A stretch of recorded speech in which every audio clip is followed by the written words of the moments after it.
আর এই যে আমেরিকা সফরে প্রধানমন্ত্রী নরেন্দ্র মোদী, সেই আমেরিকা সফরে গিয়ে আমরা যেমন একদিকে দেখতে পেলাম প্রধানমন্ত্রী নরেন্দ্র মোদীর সঙ্গে আমেরিকান প্রেসিডেন্ট ডোনাল্ড ট্রাম্পের বৈঠক, সেই বৈঠক থেকে বাংলাদেশ ইস্যু নিয়ে ভারতের প্রধানমন্ত্রীর উপরেই ভরসা রেখেছেন, আস্থা রেখেছেন ডোনাল্ড ট্রাম্প। এবং এর পাশাপাশি সেই আমেরিকার মাটিতে দাঁড়িয়েই একেবারে আদানি সম্পর্কে করা বার্তা নরেন্দ্র মোদীর। শুনুন। ऐसे व्यक्तिगत मामलों के लिए दो देश के मुखिया न मिलते हैं, न बैठते हैं, न बात करते हैं।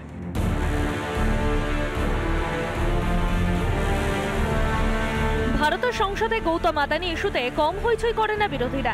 এবার আমেরিকার মাটিতে দাঁড়িয়ে আদানি প্রশ্নে কড়া জবাব দিলেন প্রধানমন্ত্রী নরেন্দ্র মোদী। लोकतांत्रिक देश है, हमारी संस्कृति वसुधैव कुटुंबकम की है। विश्व को अपना एक परिवार मानते हैं। हर भारतीय को मैं अपना मानता हूं।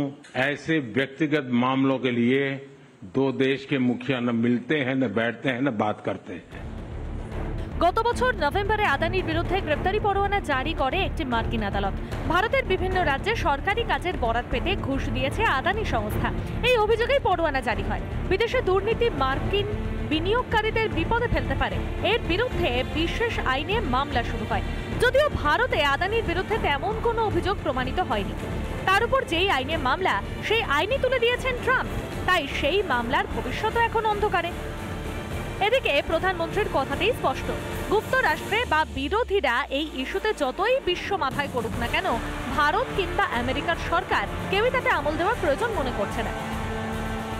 ভারত বসুধৈব কুটুম্বকমের মন্ত্র নিয়ে চলে, তাই পৃথিবীর হাজারো বিষয় আছে আলোচনা করার জন্য, কোনো ব্যক্তিকে নিয়ে না, সে কথা স্পষ্ট করেছেন প্রধানমন্ত্রী। এদিকে আদানিকে নাজেহাল করতে উঠে পড়ে লেগেছিল যেই হিন্ডেলবার্গ সংস্থা ডোনাল্ড ট্রাম্প ক্ষমতায় আসতেই নিজে থেকেই ছাপ বন্ধ করেছে তারা। বোঝাই যাচ্ছে যুক্তরাষ্ট্রের যাবতীয় ষড়যন্ত্রে জবনিকা টানতে শুরু করে দিয়েছে মার্কিন প্রেসিডেন্ট। যদিও ভারতের বিরোধী দলগুলি এখন যুক্তরাষ্ট্রের শেখানো বুলি থেকে এক চুলও নড়ছে না। এদিন লোকসভায় বিরোধী দলনেতা রাহুল গান্ধী সমাজ মাধ্যমে লেখেন, দেশের প্রশ্নে চুপ থাকেন, বিদেশে বলেন ব্যক্তিগত বিষয়। আদানির দুর্নীতিতে পর্দা দিচ্ছেন মোদী, যুক্তরাষ্ট্রের সাজানো সব খেলায় জল ঢেলে দিচ্ছেন ট্রাম্প। বাংলাদেশও হয়তো হাতছাড়া হবে আর কিছুদিনের মধ্যে, তাই ভারতের দিকে আরও আগ্রাসীভাবে মনোনিবেশ করেছে ডিপ স্টেট। যদিও বাংলাদেশের ঘটনার পর সাবধানী ভারত, এত সহজে চক্রান্ত সফল হতে দেবে না। রিপাবলিক বাংলা। নানা ধরনের কন্টেন্ট দেখার জন্য লাইক করুন, শেয়ার করুন আমাদের ফেসবুক পেজ, সাবস্ক্রাইব করুন আমাদের ইউটিউব চ্যানেল। পাশাপাশি অন্যান্য ব্রেকিং নিউজের জন্য অবশ্যই চোখ রাখুন রিপাবলিক বাংলায়।